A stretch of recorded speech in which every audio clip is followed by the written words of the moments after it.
Merhaba arkadaşlar. Size Senta ayarının nasıl yapıldığını anlatacağım. Şu an Fiat Linea T-Jet motor aracımız. Aracımızın trigger ve devir daim kayışlarını şu an söktüm. Ama bu kayışları sökmeden önce ilk başta arabamızı güvenlik için şöyle güzelce bir takoz yardımıyla takozu alıyoruz. Daha sonra sağ ön lastiğimizi söküyoruz. Lastiği söktükten sonra davlumbaz ve alternatör motor kayış koruma kapağını söküyoruz. Daha sonradan burada bulunan motor kulağını sökeceğiz. Fakat motor kulağını sökmeden evvel arabamızı alt karterden böyle bir 5'e 10 yardımıyla veya 8'e 8 yardımıyla kirikoyla desteğe alıyoruz. Kirikoyla karter tarafından motoru desteğe aldıktan sonra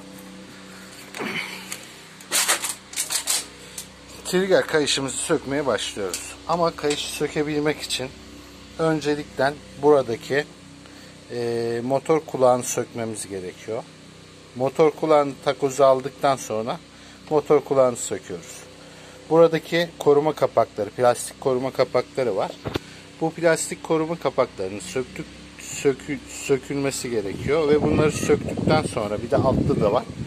Söküyoruz ve kayış kasnak kısmına ulaşmış oluyoruz.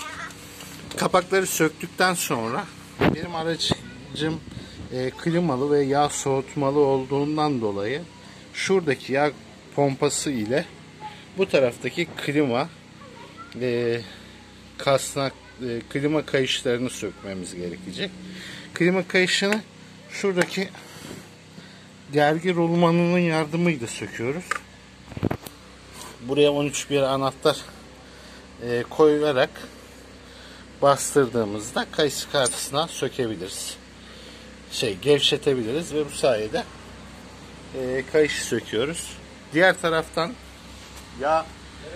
yağ koruma yağ pompasını ise normalde alt kısımdan lokma takarak çevirerek, yani normal bu işte çocukken bisiklet zincirlerini nasıl söküp takıyorsak aynı o şekilde kasnaktan atlatarak, yani şuradaki kasnak ile alt krankta olan devir daim kasnağının atlatma yardımıyla kayışını söküyoruz. Daha sonradan kitleme aparatları aldım ben ekran Senta ayarı için. Şurada görmüş olduğunuz bir tane aparat aslında yetiyor. Ama dilerseniz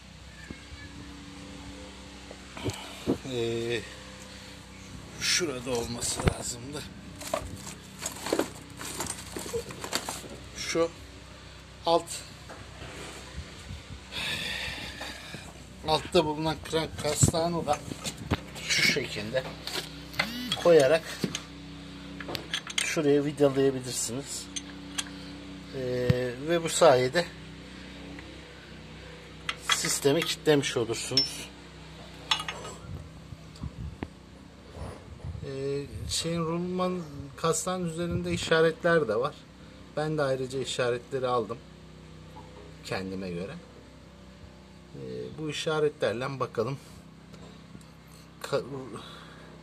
çalıştıracağız aracımızı. Ve Senta'yı alacağız. Burada normalde buraya için de aparat alınması gerekiyordu ama ben basit bir çözümle aynı seviyede 2 tane elektrotu aldım. Motoru çevirdiğimizde bunların ikisi de aynı noktada olması gerekiyor. Birinci silindir ve ikinci silindir çalışma sıralamasına göre aynı sıraya alıyorsunuz. Şuradaki aparat ile de üst eksantrikte kitleme noktasını alıyorsunuz ve kilitliyorsunuz motoru. Durum bundan ibaret. Bakalım toplarken videonun devamını da çekeceğim sizlere. Şimdilik görüşmek üzere.